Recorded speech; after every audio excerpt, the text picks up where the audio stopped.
Good morning students. आज हम पाठ 15 भारतीय त्यौहार पढ़ेंगे।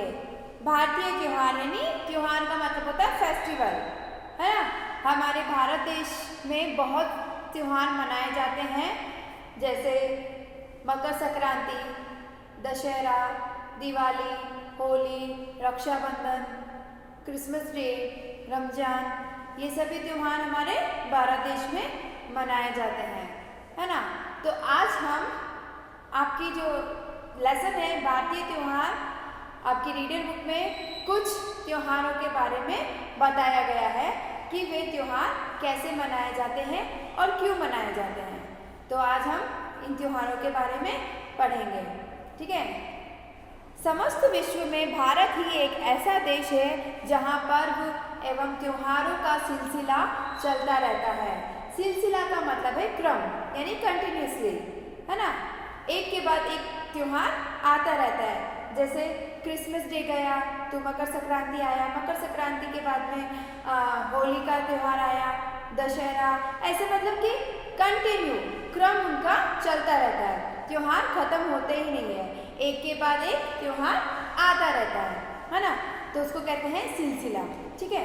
क्रम, सिलसिला का मतलब है क्रम, सिलसिला कंटिन्यूसली, सिलसिला का मतलब है क्रम, मतलब ये कंटिन्यूसली चलता रहता है, क्रम इसका चलता रहता है, एक के बाद बैक टू बैक फेस्टिवल आते रहते हैं।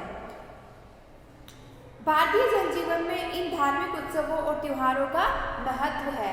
हमारा जो इंडियन कल्चर है, इनमें ये जो धार्मिक त्योहार और उत्सव है उनका बहुत ही महत्व होता है ना। धार्मिक का मतलब होता है रिलीजियन, धर्म से संबंधित। हिंदू धर्म, हमारे देश में बहुत तरह के धर्म, अनेक धर्म के लोग रहते हैं। हिंदू धर्म, मुस्लिम धर्म, ईसाई धर्म, सिख, तो ये सब क्या है? धर्म है, रिलीजियन है। तो इन सभी धर्मों के त्योहार भी अलग अलग होते हैं, है ना। तो यहाँ पर अलग अलग धर्मों के लोग रहते हैं और अलग अलग त्योहार मनाए जाते हैं, और ये सभी त्योहार सब मिलकर मनाते हैं। इसलिए हमारे देश को अनेकताओं का देश भी कहा जाता है, अनेकता में एक देश भी कहा जाता है ना। यहाँ पर बहुत तरीके के, बहुत अनेक प्रकार के अनेक धर्म के लोग रहते हैं ना, और वो सभी तरह के त्योहारों को मनाते हैं मिलकर। मकर संक्रांति, बैसाखी, दशहरा, दिवाली, युगादि, ओणम, विशु, क्रिसमस, रमजान इत्यादि ऐसे ही त्योहार हैं जिन्हें बहुत ही धूमधाम से मनाया जाता है। कुछ त्योहारों का परिचय इस पाठ में दिया जा रहा है। इस लेसन में कुछ फेस्टिवल्स के बारे में बताया गया है कि कौन कौन से फेस्टिवल कब और क्यों मनाए जाते हैं, ठीक है। तो फर्स्ट आपका है मकर संक्रांति, जिसके बारे में हम पढ़ेंगे। मकर संक्रांति कब मनाया जाता है? जनवरी में, है ना। 14 जनवरी को मकर संक्रांति मनाया जाता है। मकर संक्रांति क्यों मनाया जाता है और किस लिए मनाया जाता है, हम पढ़ेंगे। मकर संक्रांति प्रत्येक वर्ष जनवरी महीने में पूरे भारत में, विशेषतः दक्षिण भारत में बहुत ही हर्ष और उल्लास के साथ मनाया जाता है। दक्षिण भारत यानी साउथ इंडिया, ओके, जहाँ पर बहुत ही अच्छे से इस त्योहार को सेलिब्रेट किया जाता है। संक्रांति को फसल की कटाई का त्योहार भी कहा जाता है। संक्रांति के दिन क्या होता है? फसलों की कटाई की जाती है, इसीलिए मकर संक्रांति को फसल की कटाई वाला त्योहार भी कहा जाता है। फसल का मतलब होता है क्रॉप्स, है ना। इस त्योहार को घर घर में सुख संपत्ति के संकेत के रूप में मनाया जाता है। इस त्योहार को घर घर में सुख और संपत्ति के संकेत के रूप में मनाया जाता है। सुख का मतलब है हैप्पीनेस, संपत्ति, सुख संपत्ति यानी हैप्पीनेस और प्रॉपर्टी, तो इसको सुख संपत्ति के रूप में इसे मनाया जाता है। युगों से ऐसा माना जा रहा है कि इसी दिन से उत्तरायण पुण्यकाल प्रारंभ होता है ना। उत्तरायण पुण्यकाल का मतलब है जो सूर्य जो होता है मकर राशि में प्रवेश करता है, और इस दिन को बहुत ही शुभ माना जाता है। सूर्य क्या होता है? मकर राशि में प्रवेश करता है, एंटर करता है, मकर राशि यानी कैप्रिकॉर्न, है ना। युगों से माना जा रहा है, युगों यानी सो मेनी ईयर्स, है ना। तो युगों से माना जा रहा है कि इस दिन से उत्तरायण काल प्रारंभ होता है, उत्तरायण पुण्य काल प्रारंभ होता है। इस दिन सूर्य मकर राशि में प्रवेश करता है। यह विश्वास है कि उत्तरायण में देह त्याग करने वाले व्यक्ति जन्म मरण के चक्र से मुक्त हो जाते हैं। क्या माना जाता है कि इस दिन उत्तरायण काल में जो भी व्यक्ति देह त्याग करता है, देह त्याग करना यानी मृत्यु को प्राप्त करना, है ना, जिसकी डेथ होती है इस दिन, जिस किसी भी व्यक्ति की इस दिन मृत्यु होती है, वो जन्म मरण के जो जन्म मरण का जो चक्र है उससे मुक्त हो जाता है। बच्चों, हमारी जो आत्मा है यानी हमारी जो सोल है वो मृत्यु जब हमारी आत्मा सिर्फ शरीर को चेंज करती है। जब हमारी मृत्यु हो जाती है तो मृत्यु के बाद हमारा शरीर को छोड़कर हमारी आत्मा नया जन्म लेती है, यानी पुनः नया जन्म लेती है और दूसरे शरीर में प्रवेश करती है। इसे कहते हैं जन्म मरण का चक्र, है ना। तो इस दिन जिस भी व्यक्ति की मृत्यु होती है वो इस जन्म मरण के चक्र से मुक्त हो जाता है। समझ में आ रहा है? तो इस दिन जिसकी भी मृत्यु होती है वो इस जन्म मरण के चक्र से मुक्त हो जाता है।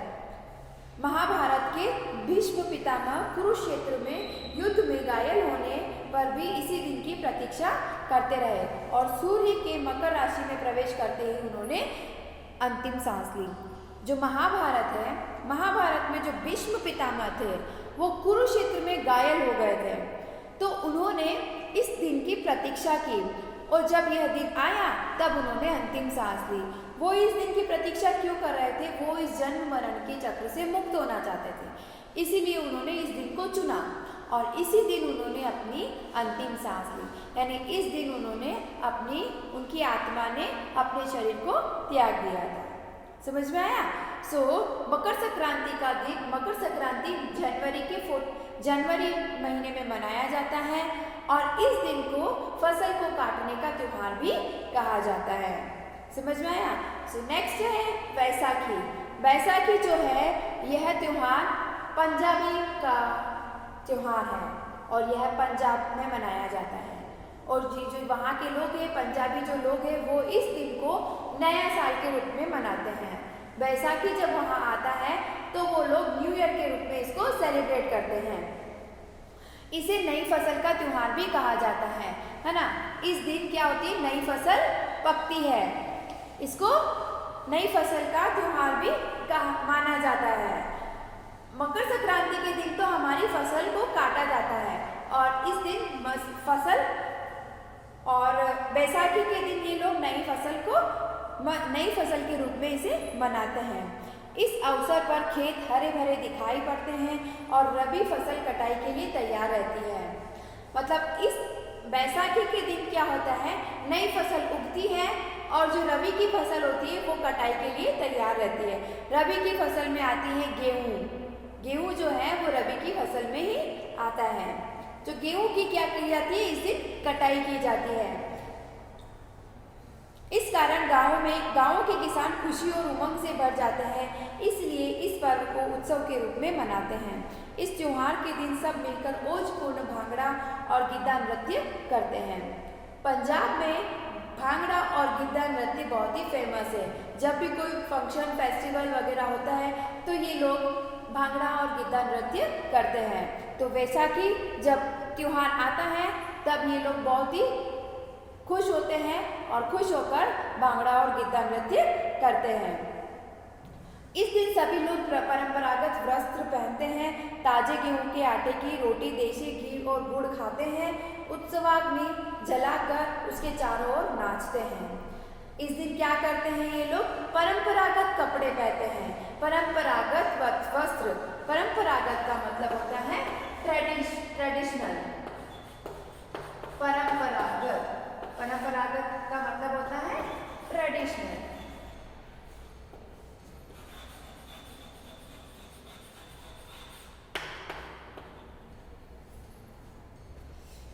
ट्रेडिशनल, है ना। परंपरागत का मतलब होता है ट्रेडिशनल, तो उनका ट्रेडिशनल है वो जो भी उनके ट्रेडिशनल जो कपड़े होते हैं वो वस्त्र वो पहनते हैं और उन कपड़ों को वो पहनकर एक अग्नि जलाते हैं आग लगाकर और उसके चारों ओर गोल घूमकर वो भांगड़ा और गिद्दा नृत्य करते हैं और इस त्योहार को वो बहुत ही अच्छे से सेलिब्रेट करते हैं। नेक्स्ट आता है विशु। विशु का जो त्योहार है वो केरल में मनाया जाता है। विशु जो त्योहार है वो केरल में मनाया जाता है और केरल वासी इस त्योहार को नए वर्ष के आरंभ को विशु त्योहार के रूप में मनाया जाता है। जो विशु का जो त्योहार मनाते हैं ना वो न्यू ईयर के रूप में उसको मनाते हैं। न्यू ईयर जो मनाते हैं उसको विशु ही कहते हैं। विशु कानो अर्थात शुभ दृश्य के अवलोकन की प्रथा। विशु कानो का मतलब है शुभ दृश्य यानी गुड यानी ब्लेसिंग्स, गुड दृश्य, गुड मतलब अच्छा दृश्य देखने की अवलोकन की प्रथा इस नववर्ष के उत्सव का महत्वपूर्ण अंग होती है। अक्षत, नए वस्त्र, तांबूल पत्र, सुपारी, दर्पण, फूल, सिक्का आदि समृद्धि के सूचक पदार्थों को कांसे के बर्तन में रखा जाता है। कांसे का बर्तन वो होता है यानी 5 धातुओं का मिश्रण, तांबा, कॉपर, पीतल, लोहा, इन सभी धातुओं को मिश्रण करके कांसे का बर्तन बनाया जाता है। तो इस बर्तन में ये सभी पूजा की सामग्री को रखा जाता है। अक्षत, नए वस्त्र, ये सभी क्या है पूजा की सामग्री है जो इस कांसे के बर्तन में रखी जाती है, जिसे क्या कहते हैं कनी कहते हैं। क्या कहते हैं कनी। इस कनी की जो अरेंजमेंट यानी व्यवस्था, इस कनी की व्यवस्था जो घर की सदस्य, जो बड़ी सदस्य होती है, जो घर का जो मेन होता है, जो सबसे बड़ी होती है, वो इस कनी की व्यवस्था विशु की प्रीवियस नाइट ही कर लेती है ना। विशु जब आने वाला होता है फेस्टिवल तो उसकी एक प्रीवियस नाइट को ही जो घर की जो सबसे बड़ी महिला होती है वो कनी की व्यवस्था करती है, कनी का अरेंजमेंट करती है, ठीक है। और माना जाता है कि जो भी सुबह उठकर इस कनी का मतलब जो भी सुबह उठकर सबसे पहले इस कनी को देखते हैं उसका जो ये नया साल है पूरा बहुत ही अच्छा रहता है, बहुत ही पूरा साल नया अच्छा जाता है, ऐसा वो लोग मानते हैं, है ना। तो परिवार की सबसे बड़ी सदस्य कनी की व्यवस्था विशु की पूर्व रात ही करती है। केरल के लोगों का विश्वास है कि विशु के दिन जो सबसे पहले इसे देखता है उसके लिए नववर्ष मंगलकारी हो जाता है ना। जो भी सबसे पहले इस कनी को देखता है सबसे पहले उठकर उसके लिए वो पूरा नववर्ष यानी न्यू ईयर वो उसके लिए पूरा अच्छा होता है, ठीक है। फिर आता है नेक्स्ट है क्रिसमस डे। तो क्रिसमस कब मनाया जाता है 25 दिसंबर को क्रिसमस डे मनाया जाता है। पूरे विश्व में ईसाई समुदाय द्वारा क्रिसमस त्योहार बड़ी धूमधाम से मनाया जाता है। हर साल 25 दिसंबर को इस त्योहार पर गिरजाघर जाकर ईसाई सामूहिक प्रार्थना में भाग लेते हैं। क्या किया जाता है इस दिन 25 दिसंबर यानी 25 दिसंबर के दिन क्रिसमस डे मनाया जाता है। सभी ईसाई लोग जो भी हैं क्रिश्चियंस जो है वो जाते हैं, चर्च जाते हैं और वहाँ प्रेयर करते हैं और बहुत ही धूमधाम से इस फेस्टिवल को मनाया जाता है। और वहाँ जो वो गीत गाए जाते हैं गिरजाघर में यानी चर्च में जो गीत गाए जाते हैं क्रिसमस डे के दिन जो गीत गाए जाते हैं, सॉन्ग्स गाए जाते हैं, उनको कहते हैं क्रिसमस कैरल्स।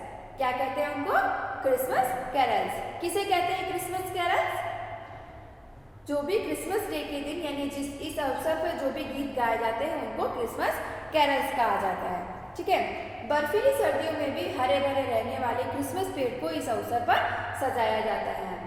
यानी विंटर जो होता है, विंटर में स्नो जो होती है, स्नो विंटर जो होता है उसमें भी क्या होता है जो पेड़ होते हैं ना क्रिसमस ट्री जो होते हैं वो फिर भी वो हरे हरे रहते हैं, हरे भरे रहते हैं। इसीलिए इस दिन उन पेड़ों को सजाया जाता है, डेकोरेट किया जाता है गिफ्ट से, फ्रूट से, चॉकलेट से, इनसे सब क्या उस क्रिसमस ट्री को अच्छे से लाइटिंग करके उस क्रिसमस ट्री को अच्छे से सजाया जाता है।